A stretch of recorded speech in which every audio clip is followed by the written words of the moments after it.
आज भी याद है जब वो इस गांव में बहू बनकर आई थी, तो इस गांव की औरतें बच्चे उसकी एक झलक देखने के लिए किसी न किसी बहाने से नंदन के घर पहुंच जाते थे। पूरे गांव में ये खबर फैल गई थी कि नंदन बहुत खूबसूरत बहू ब्याह लाया है।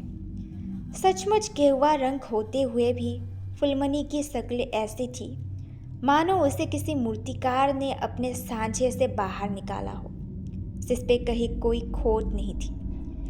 एक बार देखने के बाद उसे बार बार निहारने की जी करता था। और उसकी हंसी, जब वो हंसती तो मानो फूलों की बारिश हो रही हो।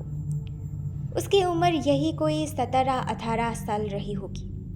घर में बस 3 ही लोग थे, नंदन, फुलमनी और नंदन की माँ सोमारी।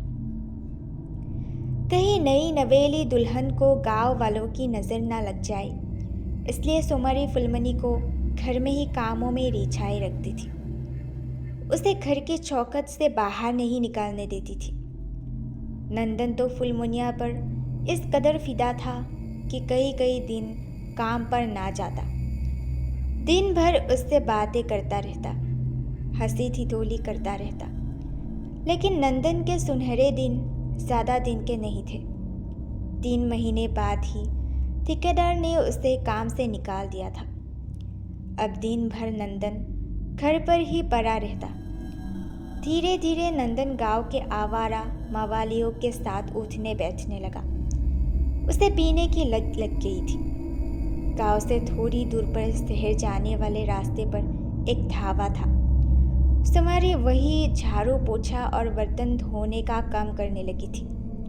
सुबह तड़के वो घर से निकल जाती और सूर्यास्त के बाद घर लौटती।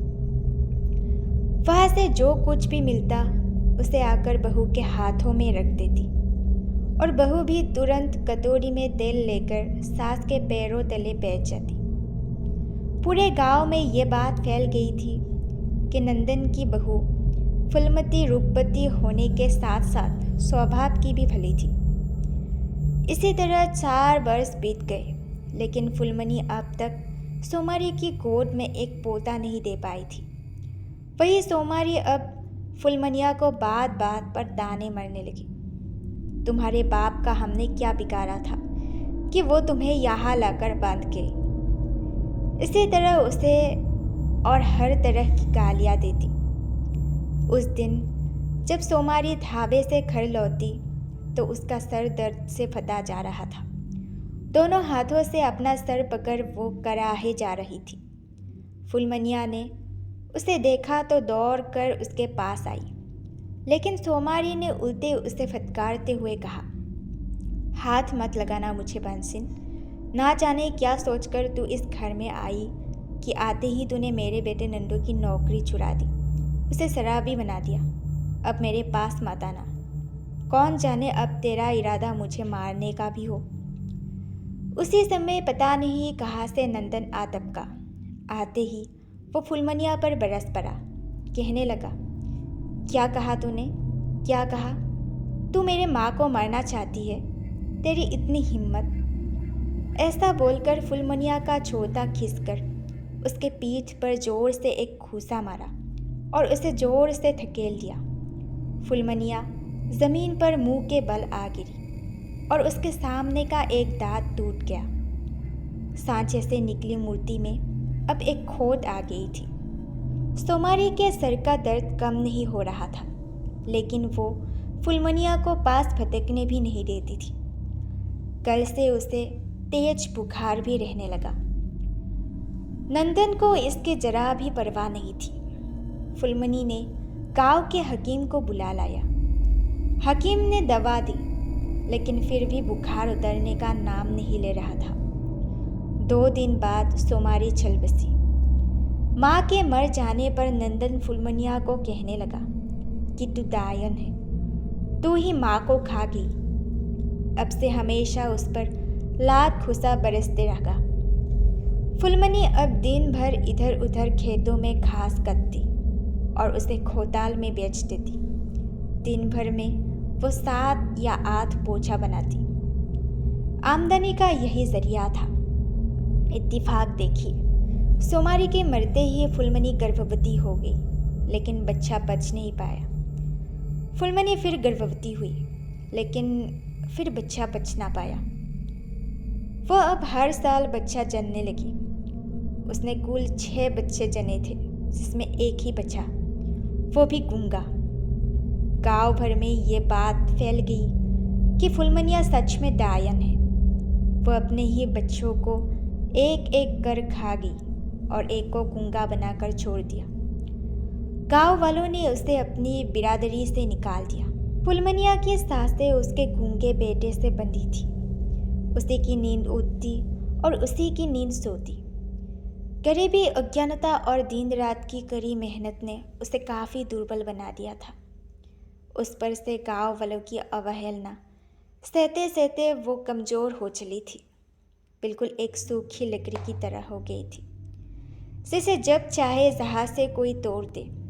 क्या उम्र थी उसकी? बस 30 वर्ष। जब जवानी अपने परकाष्ठा पर होती है, लेकिन उसने तो इसी उम्र में जीवन के सारे खेल देख लिए थे। इन 15 सालों में सांचे से निकली वो मूर्ति टूट चुकी थी। आज फुलमनी की तबीयत कुछ ठीक नहीं है। काम पर जाने की उसकी तनिक भी इच्छा नहीं है, लेकिन जब उसकी नज़र सो रहे अपने बेटे पर पड़ी, तो वो हिम्मत जुटा घास काटने घर से निकल गई। 2 बोझा घास काटते काटते उसके पैर डगमगाने लगे। वो घास देने खटाल नहीं जा सकी। कुछ ही देर में खटाल वाला लड़का घास लेने उसके घर पहुंच गया। उसने एक बोझा घास साइकिल के पीछे बांध लिया और दूसरा पैदल की आगे वाली जगह में फंसा लिया और कच्चे रास्ते पर पैदल मारते मारते खटाल की ओर चल पड़ा। अचानक उसे ऐसा लगा मानो पैर के अंगूठे में कुछ चुभ गया है। उसने देखा तो उसके होश उड़ गए। साइकिल के चेन के नीचे वाली रोड पर एक सांप लिपटा था। खटाल पहुंचने के पहले ही वो रास्ते में गिर गया और कुछ ही देर में तड़प तड़प कर उसकी मौत हो गई। गाँव भर में ये हल्ला फैल गया कि फुलमनिया खटाल वाले लड़के को खा गई। इससे पहले कि वो गांव के किसी व्यक्ति को अपना शिकार बनाए, लोगों ने उसे जान से मारने की योजना बना ली। उस रात गांव वालों का एक हुजूम उसके घर की ओर बढ़ा चला जा रहा था। किसी के हाथ में लाठी तो किसी के हाथ में फरसा। फुलमनिया डायन है, फुलमनिया डायन है, इसे मार डालो, इसे मार डालो करके हल्ला करते लोगों का हुजूम उसके घर की ओर तेजी से बढ़ता आ रहा था। फुलमनी ने जब ये सुना तो वो डर के मारे कांपने लगी। वो सोच नहीं पा रही थी कि अब क्या करे। कहीं भाग भी नहीं सकती। भीड़ घर के करीब आ चुकी थी। बस कुछ ही देर में लोगों ने फुलमनिया के घर पर आग लगा दी।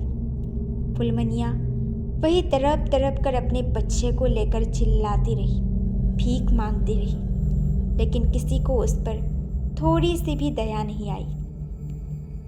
उसने वहीं पर अपना दम तोड़ दिया। कहा जाता है कि उस दिन से लेकर आज तक फुलमनिया बदले की आग में जल रही है। वो आज भी रात को उसी जगह तड़प तड़प कर रोती है, बिलखती है। गांव वालों का कहना है कि वहाँ रात को कोई भी अपने घर से बाहर नहीं निकलता। वहाँ आज भी फुलमनिया की चिल्ला चिल्ला कर रोने की गूंज गूंजती रहती है।